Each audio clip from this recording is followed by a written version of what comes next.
లోకంకి స్వాగతం. ఈ కంటెంట్ మీకు నచ్చినట్టయితే లైక్ చేయండి, మీ బంధుమిత్రులకి షేర్ చేయండి. ఇప్పటి వరకు సబ్స్క్రైబ్ చేసుకోకపోతే సబ్స్క్రైబ్ బటన్ని నొక్కండి, అదేవిధంగా బెల్ ఐకాన్ని కూడా నొక్కండి.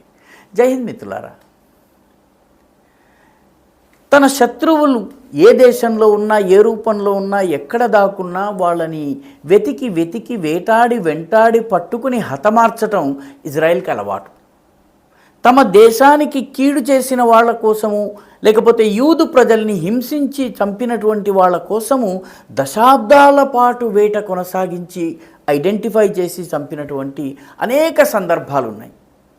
ఇప్పుడు తాజాగా ఖతర్లో ఉన్నటువంటి హమాస్ ప్రతినిధులపైన, నాయకులపైన ఇజ్రాయెల్ వైమానిక దాడులు, ప్రిసిషన్ టార్గెటింగ్ చేసి చాలా పిన్ పాయింటెడ్ అటాక్ వాళ్ళపైన చేసింది. ఇది చాలా కీలకమైనటువంటి దాడి, చాలా దీనికి ప్రాధాన్యం ఉంది. ఎందుకంటే ఖతర్ వాస్తవానికి అమెరికాకి మిత్రదేశం. అమెరికాకి సంబంధించినటువంటి సైనిక స్థావరము, దాని మిలిటరీ బేస్ ఖతర్లో ఉంది. ఖతర్ రాజధాని దోహాలో అమెరికా ఏ దేశాలతోటి రహస్యంగా చర్చలు జరపాలో అక్కడ ఆయా దేశాల ప్రతినిధులు కానీ, ఆయా సంస్థల ప్రతినిధులు కానీ దాగుని ఉంటారు. వాళ్ళు ఈ సమావేశాల్లో హాజరవుతూ ఉంటారు. ఉదాహరణకి ఆఫ్ఘనిస్తాన్లో తాలిబాన్లకు అమెరికాకి మధ్య ఒప్పందం దోహాలోనే జరిగింది. ఖతర్ రాజధాని దోహాలో జరిగింది. ఈ ఒప్పందంలో భాగంగానే తాలిబాన్లు కాబూల్లో ప్రవేశించారు. అప్పటి వరకు ఉన్నటువంటి అమెరికన్ మద్దతుతో కొనసాగుతున్నటువంటి అష్రఫ్ ఘనీ దేశం వదిలి పారిపోవాల్సినటువంటి పరిస్థితి వచ్చింది.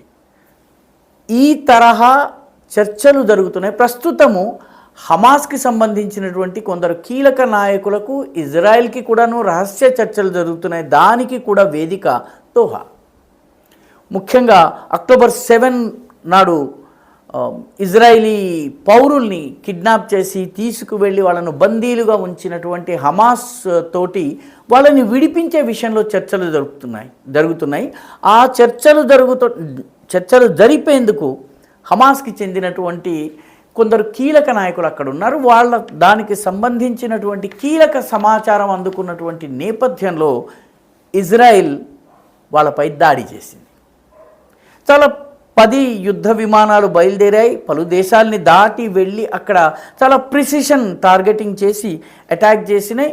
10 దాడులు జరిగినాయి. ఈ 10 దాడుల్లో దోహా, రాజధాని దోహాలో ఉన్నటువంటి డిప్లొమాటిక్ ఎన్క్లేవ్, ముఖ్యంగా దాన్ని బే లగూన్ ఏరియా అంటారు. రకరకాల రాయబారులు, దేశాల రాయబారులు, దౌత్యవేత్తలు ఉండేటటువంటి ప్లేస్ అది. అక్కడ ఉన్నటువంటి ఒక భవనాన్ని టార్గెట్ చేశారు. ఆ భవనము హమాస్ హెడ్ క్వార్టర్స్. ఈ దాడి ఎంత ప్రిసిషన్ తోటి జరిగిందంటే 6 చనిపోయారు. ఈ 6లో 5 హమాస్కి చెందినటువంటి కీలకమైనటువంటి నాయకులు. నిజానికి ఇజ్రాయెల్ అక్కడ టార్గెట్ చేసింది అల్ హయ్యా అనేటటువంటి నాయకుడు ఉన్నాడు. అతని పేరు ఖలీల్ అల్ హయా. ఇతను హమాస్ యొక్క పొలిటికల్ వింగ్, అంటే రాజకీయ వింగ్, అంటే మిలిటరీ ఆపరేషన్స్ చేయకుండా దౌత్య వ్యవహారాలు నిలిపేటటువంటి, వివిధ దేశాలతో అవగాహన కుదుర్చుకునేందుకు, లేకపోతే స్థావరాల్ని ఏర్పాటు చేసుకునేటటువంటి పని చేసేటటువంటి ఆ పొలిటికల్ వింగ్ నాయకుడు ఈ ఖలీల్ అల్ హయా. ఈయనని టార్గెట్ చేశారు. వాస్తవానికి ఒక సమావేశం ప్రారంభమై కొద్ది సెకండ్లు గడిచాయి లేదో ఈ దాడులు జరిగినాయి. అంటే అంత మేరకు సమాచారం ఉంది.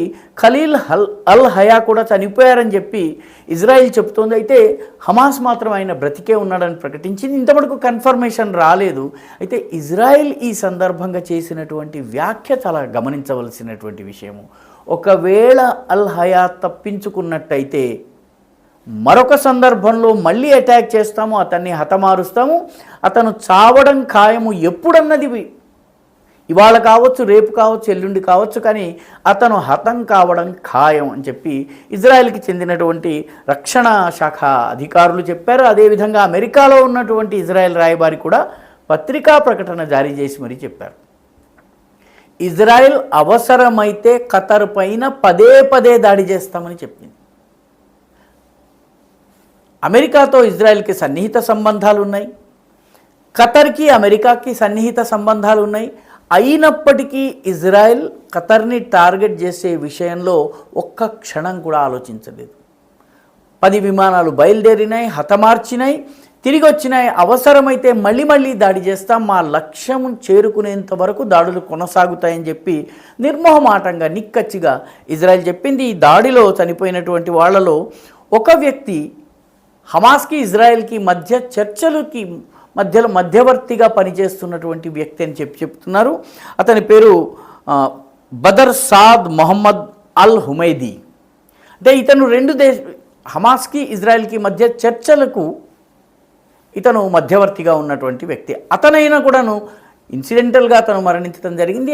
దాంతోపాటు 5 హమాస్కి చెందినటువంటి కీలక నాయకులు మరణించారు. ఒకతని పేరు అబూ బిలాల్.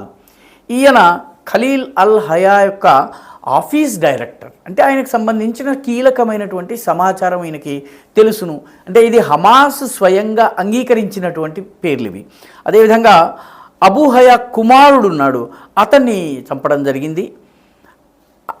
అబూ హయాకి సంబంధించినటువంటి అల్ హయాకి సంబంధించిన సెక్యూరిటీ పని చూసేటటువంటి 3 ఉన్నారు. ఒకరి పేరు అబూ ఖలీ, ఒకరి పేరు అబూ ఉమర్, ఒకరి పేరు అబూ మాలిక్. వీళ్లను కూడా ఇజ్రాయెల్ టార్గెట్ చేసింది. ఇజ్రాయెల్ దాడిలో వీళ్ళు హతమయ్యారు. అల్ హయా బ్రతికి ఉన్నాడని చెప్పి హమాస్ అంటోంది, కానీ ఇజ్రాయెల్ వదిలేది లేదని చెప్తుంది. తమాషా ఏంటంటే ఖతర్ కూడా ఈ దాడిని ఖండిస్తోంది. ఖండిస్తున్నటువంటి సమయంలో చెప్తున్న విషయం ఏంటంటే, విమానాలు ఆల్రెడీ వచ్చి మా గగనతలంలోకి ప్రవేశించి మా దేశం యొక్క ఏరియాలోకి ప్రవేశించిన తరువాత కానీ మాకు సూచన రాలేదు, మా రాడార్స్ పసిగట్టలేకపోయినాయని చెప్తున్నాయి. డొనాల్డ్ ట్రంప్ అన్ని చోట్ల చెప్పినట్టుగానే నేను ఖతర్ని హెచ్చరించాను, కానీ ఆ హెచ్చరికని ఖతర్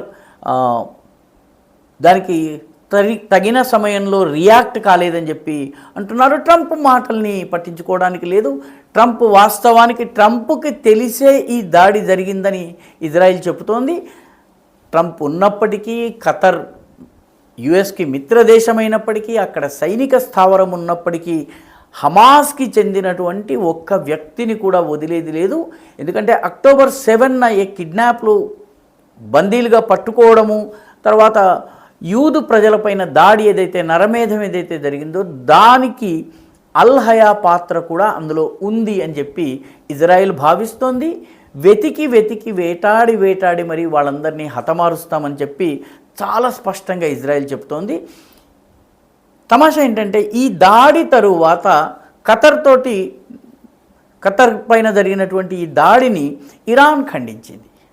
ఇరాన్ పైన కూడా ఇదివరకు ఇజ్రాయెల్ దాడి చేసింది.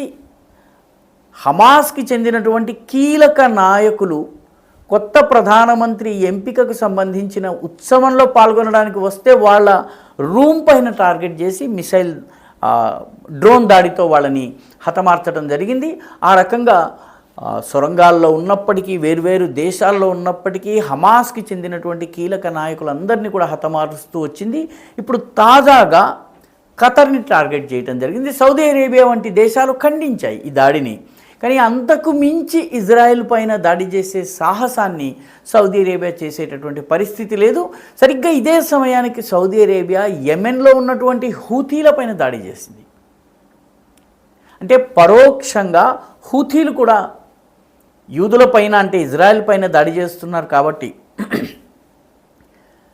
పరోక్షంగా హూతీలపైన, యెమెన్లో ఉన్నటువంటి హూతీలపైన దాడి చేయటం ద్వారా సౌదీ అరేబియా ఒక మిక్స్డ్ సిగ్నల్స్ పంపించింది. ఒకవైపు ఖతర్ పైన దాడిని ఖండిస్తోంది, కానీ ఖతర్కి సౌదీ అరేబియాకి సత్సంబంధాలు లేవు.